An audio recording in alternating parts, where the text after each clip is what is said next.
అందరికీ నమస్కారం. ఈరోజు కథ గాజులు గొలుసు. రాజారావు ఆఫీస్ నుండి రాగానే లలిత ఒక్క గంతున వచ్చి కాళ్ళను చుట్టుకుంది. నాన్న, నేనొకటి అడుగుతా, చెప్పవు? అమ్మని అడిగితే కోపడుతుంది నాన్న అని ముద్దుగా అడిగింది. రాజారావు కోటు విప్పి వంకెకు తగిలిస్తూ లలితను దగ్గరకు తీసుకున్నాడు. అడుగు, ఏమిటో అది అన్నాడు రాజారావు. నేను పుస్తకంలో దొంగలను గురించి చదివాను నాన్న. వాళ్ళు ఏ జాతికి చెందిన వాళ్ళో చెప్పవు? ఇలాంటి ప్రశ్న వేస్తుందని రాజారావు అనుకోలేదు. లలిత 9 లేక 10 ఏళ్ల ప్రాయంది. తన వయసున్న మిగతా పిల్లల కంటే ఈమెలో ఓ ప్రత్యేకత ఉంది. అల్లరి చెయ్యకపోవడం, ఎప్పుడూ ఇంట్లో కూర్చుని ఏవో పత్రికలు పుస్తకాలు చదువుకోవడం లలితకు ఇష్టం. ఇదే మనస్తత్వం, ఆడుకోవడానికైనా బయటకు వెళ్ళదు అని అనుకునేవాడు రాజారావు. దురదృష్టవశాత్తు తనేదో పత్రికాఫీసులో పనిచేయడం, ఆ కారణంగా తనకు వచ్చిన పత్రికలు పుస్తకాలు ఇంటికి తీసుకువస్తుండేవాడు రాజారావు. కొత్త విషయాలంటే లలితకెంతో సరదా. బొమ్మల పత్రికలంటే మరీ ఇష్టం. వీటన్నిటికంటే మరో ప్రత్యేకత ఏమిటంటే, తల్లి అంటే అమిత గౌరవం. తల్లి మీద ఈగవాలనివ్వదు.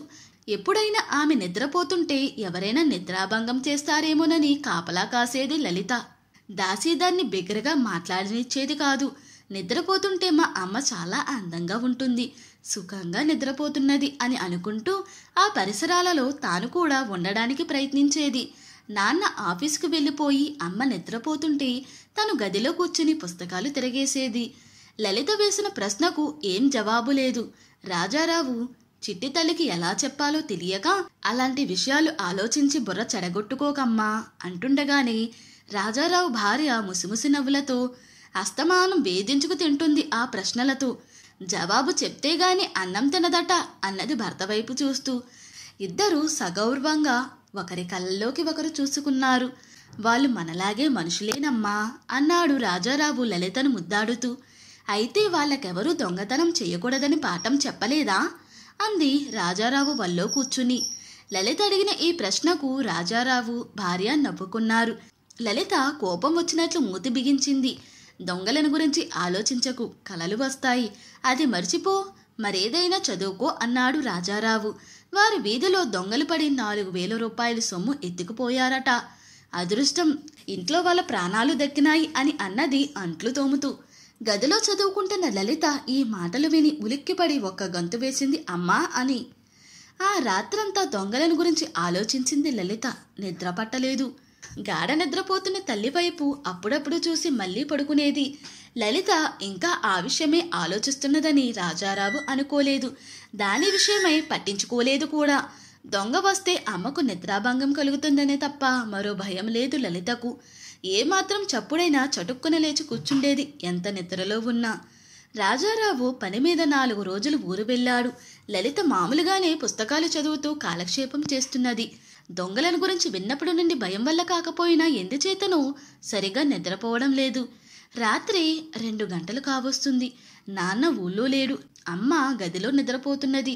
తాను పక్కనే పడుకుని ఉన్నది. అంతా నిశ్శబ్దంగా ఉంది. ఉన్నట్టుండి లలితకు మనిషి అలికిడి అయినట్లు వినిపించింది. క్రమంగా ధ్వని కూడా పెద్దది కావడం ప్రారంభించింది. అమ్మ వైపు చూసింది. అమ్మ సుఖంగా నిద్రపోతున్నది. దొంగ అయి ఉంటాడు, లేకపోతే ఇంత అర్ధరాత్రి ఎవరు వస్తారు అని అనుకుంది లలిత. మంచం మీద నుండి క్రిందికి దిగి నెమ్మదిగా అడుగు వేసుకుంటూ చప్పుడు కాకుండా ముందుకు వచ్చి నిలుచున్నది. క్రమంగా దొంగ తనను సమీపిస్తున్నాడు. దొంగను చూసింది లలిత.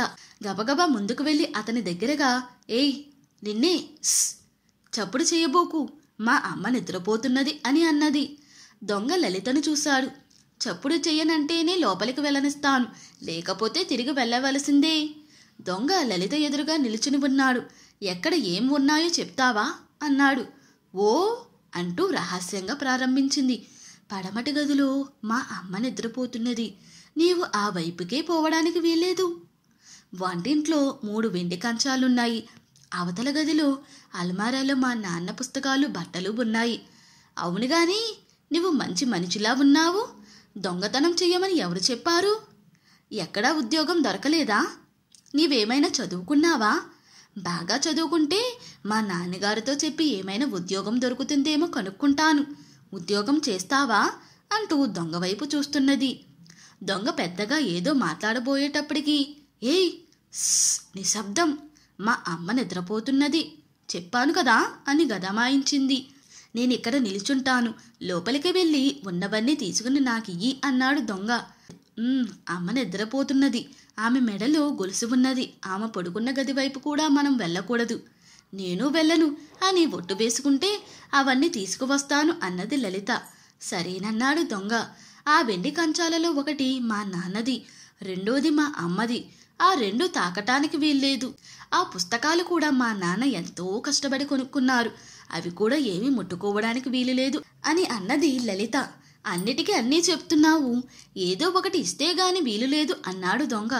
మా నాన్న నాకు గొలుసు చేయించాడు, నా చేతికి గాజులున్నాయి, నా దగ్గర కొన్ని బొమ్మలున్నాయి, కొన్ని చిన్న పుస్తకాలున్నాయి. కావలిస్తే ఇవన్నీ పట్టుకుపో, అంతేగాని నాన్నవి అమ్మవి ఒక్క వస్తువు తాకడానికి వీలులేదు. ఇవన్నీ తీసుకుని శబ్దం చేయకుండా తిరిగి వెళ్ళిపో అన్నది లలిత. దొంగకు ఏం మాట్లాడాలో తోచలేదు, అలాగే నిలుచున్నాడు. ఇంతలో తన గాజులు గొలుసు తీసి అతని చేతికిచ్చింది.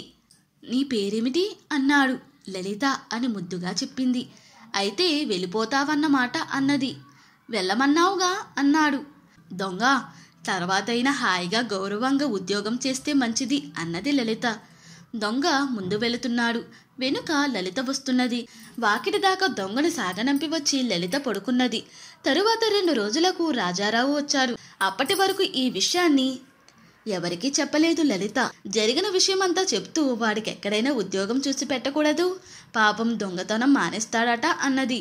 ఎంత దానివే లలిత నీవు అని తల్లిదండ్రులిద్దరూ లలితను కౌగలించుకున్నారు.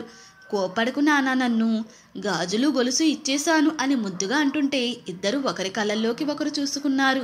దొంగ తరువాత పట్టుబడడం జరిగింది. ఒకరోజు పోలీస్ ఇన్స్పెక్టర్ వచ్చి గొలుసు గాజులు 2 రాజారావుకిస్తూ మీ అమ్మాయి చాలా అదృష్టవంతురాలన్నాడు. దొంగ లలితకివ్వమని ఒక ఉత్తరం కూడా పంపించాడు. నీ వస్తువులు 2 నీకు పంపిస్తూ ఉన్నాను. నాకొకప్పుడు నీలాంటి పాప ఉండేది, భార్య పిల్లలు అంతా పోయి ఒక్కన్నే మిగిలినాను. ఏ కారణం వల్లనో దొంగతనం వృత్తిగా ఏర్పడ్డది నాకు. అది ఈ రోజుతో సరనుకుంటాను. భగవంతుడిలా నీవు నాకు దారి చూపించావు. ప్రస్తుతం జైల్లో ఉంటున్నాను. మీ నాన్నగారు అమ్మగారు ఒక్కసారి నన్ను చూడడానికి వస్తే సంతోషిస్తాను అని ఉత్తరం వినిపించింది లలిత బిగ్గరగా చదివి. రాజారావు భార్య ఇల్లు ప్రతిధ్వనించేటట్లు నవ్వారు. పోదాం నాన్న అని మాత్రం అనగలిగింది లలిత. ఇంతటితో ఈ స్టోరీ ముగిసింది.